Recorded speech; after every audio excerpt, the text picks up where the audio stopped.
let's go ahead and move forward. And next for our realty time, we're having Mr. Curtis Chambers. Come on. Hey. Hello, everybody. Hello, hello. Thank you for having me. Always a pleasure. Always a pleasure. And our conversations can just go and go and go and They take off. So, first and foremost, for the people, and this is your first time on my show. It is. Thank you. Are you originally from the Boston area? I am born and mostly raised, save for a few years in San Diego. Okay. Okay. And like now, how did you find your way into being interested in credit and credit repair? Wow. It's funny because growing up around here, actually right down the street, I noticed a lot of similar themes with people. You know, we would have joke about the cable being in your name when we're like 12 years old and things of that nature. And I started to realize, why was it in our name? Because other people had it in their names and it didn't go too well. Right. You know, that led to some challenges and, you know, it just, and again, alluding back to when I said I used to live in San Diego, I saw where there was two different, not just two different coasts, but two different ways of life. And I was like, wow, I want some of that. Suburban living, you know, with the urban feel, the safety, the creature comforts, without having to sacrifice certain things. And so it just led me to continue to look into certain things and see why people do what they do because of struggles that they have. And if they didn't have a balance and a hold on their finances, it would lead you to make some less than, you know, positive choices. Absolutely. Now, why is credit so important? Because it touches on so many facets of your life. I mean, from people getting jobs, so I have some colleagues that are in auto insurance, so the cost of your policy may go up, the fact that you may get passed over for a job. It's unfortunate that they make that connection, Britt, that you maybe make some less than scrupulous decisions because of the fact that you have some debt over your head or what have you. Those two don't need to be connected, but we're being judged, you know, by computer systems, algorithms. And so even if it's just the a down payment. At one point, there was a cell phone carrier years ago that said, hey, we ran your credit and you have to give us $300 or you have to give us $500. That's $300 or $500 that's not working for me because it's out there working for someone else because they don't trust you. So credit is important because, you know, there is a cost to having bad credit. If your score is in the mid fives and my score is 700 and we go for the same vehicle, it'll end up costing you about $10,000 more over the life of that car. Repeat, what is the first step that they need to do? Like a lot of people, they don't know where to start. Right. So you have to have a plan. Some people, I did a live video earlier today and I wanted people to have a plan. So if you have a game plan, we can discuss. If you sit down with me, I'm not going to just say, hey, this is what you need to do. I want to find out more about you. Because when we come to what we're talking about, when we say credit a lot of times, is debt. How do you handle debt? There is good debt. You know, if we say, hey, you already talked about certain things, it's okay to have debt if we're going to be making a move towards something else. But just to have debt to be having it is not the move. So if you have a game plan and you say, hey, I want to tackle this debt to improve my credit, some people want to do an avalanche method. Some people want to do a snowball method. And depending on how much time we have, we can go into some of those two topics so that people can decide, you know, that one seems to be more my personality type. But you want to have a game plan and say, hey, this is what I want to do. This is by this date I want to get with boss lady Britt here so I can get this home, or I want to start a business. So if you have a game plan, then we can get into something and decide, hey, what's the easiest, where can I get some wins? I want to get you some wins, and I'll tell you why that's important a little bit later too. I had someone ask me before, actually a gentleman that attends the every 4th of the month, every 4th Sunday of the month, 12 to 3. We feed we provide you food, and we feed you. and we provide knowledge. But he had said to me, you know, oh, my credit is 650. What's the highest my credit can even go? I said, you know, that's a Curtis question. No, because a lot of people say, wow, it ranges between 350 and 850. No, some people don't know that it even goes higher than that. Wow. So it's 900. If you get denied for something, you can look at the letter that shows you. It's a free look at what your real credit score is, because we love these apps. They're great for showing us the fluctuations on a day-to-day or week-to-week basis.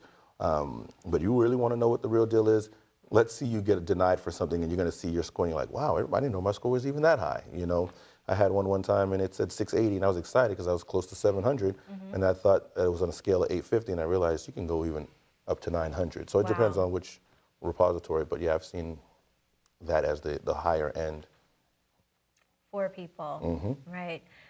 Now, what is the youngest that somebody should maybe start looking at their credit? Because there's a lot of young people out there, millennials, we're starting to get into the schools.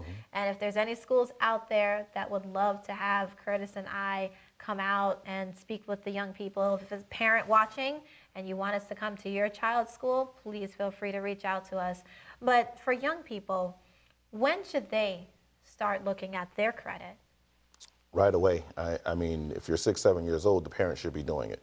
But if you're 15, 16, I talk to 11th graders every week during an entrepreneurial class that I teach, and I want them already looking at it. They may not be old enough to sign contracts or get into anything by themselves, but they have a credit profile. And unfortunately, the joke that I was kind of half tongue-in-cheek alluding to earlier, where the cable was in my name, those things could be besetting me and mess me up. So Right. you want to know as soon as possible. As soon as possible.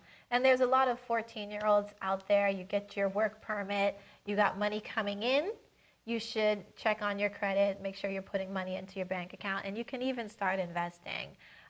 One thing I found out as an entrepreneur, and you're doing a family business, you can hire your children younger than age 14 to employ them. And one thing that you've mentioned before, which is an opportunity that people outside of our community maybe give to their children, is they put their children on their credit card. Absolutely, as an authorized user. Some people call it piggybacking or what have you.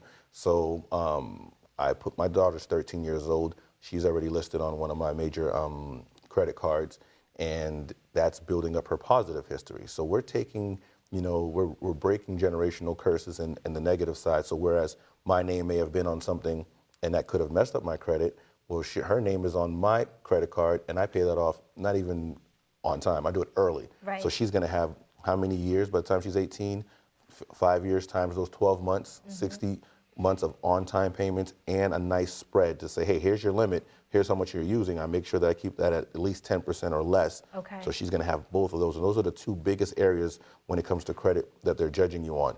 Your payment history, and that utilization is the word. How much Okay. did I give you, and how much are you using of what I gave you? So she's going to have all that to the positive, so she can jump out the gate already at the highest tier. Wow, wow. And when that is the case for many people and the young people out there, you can own property as young as 18 years old. So if you've got credit that's already been being built for you, and then you've got money saved because you might have been working for some time now, you can actually purchase property at age 18. And there's another thing you mentioned in terms of like the piggybacking, right? So what is the youngest, like I got the 10-year-old, can I add her to my credit card? Good question. I believe you can, but I'm not sure at that age if it's going to Matter. have that effect. Okay. But it's good conversation to be having as to why this is important, because 3 years or 2 years will go by, you know, like nothing. So you want to have that conversation, because a lot of times it's taboo. Debt is a 4-letter word. Credit, you know, people don't want to talk about those things. We should be sitting down and talking about this, having those conversations. Hey, you're my employee. You help me out with do your chores, and this is why this is how you get paid. It's not an allowance. This is a wage, and then we're going to graduate towards this in the next year or two. So I will Okay. definitely. I don't want to put any misinformation out there. I just knew that my daughter was definitely good for that card at that time. So I will get back to you, and then we can share it with your Viewers. followers and listeners on social media. Awesome. Now, we got a minute before we cut to the break, but I did want to maybe segue into how do people start creating the plan. So I definitely want to drive people ready to for that. first connecting with you. And actually, it looks like we're going to take a break. But when we Okay. come back, we're going to talk about how to start on that plan towards repairing your credit. All right, you guys don't go anywhere. Pertinent information as usual here on Boss Lady News. Thank you for staying tuned to Boss Lady News. We are on our last leg with this particular show. I hope you guys have enjoyed it. Please feel free to reach out to me, bossladynews@gmail.com.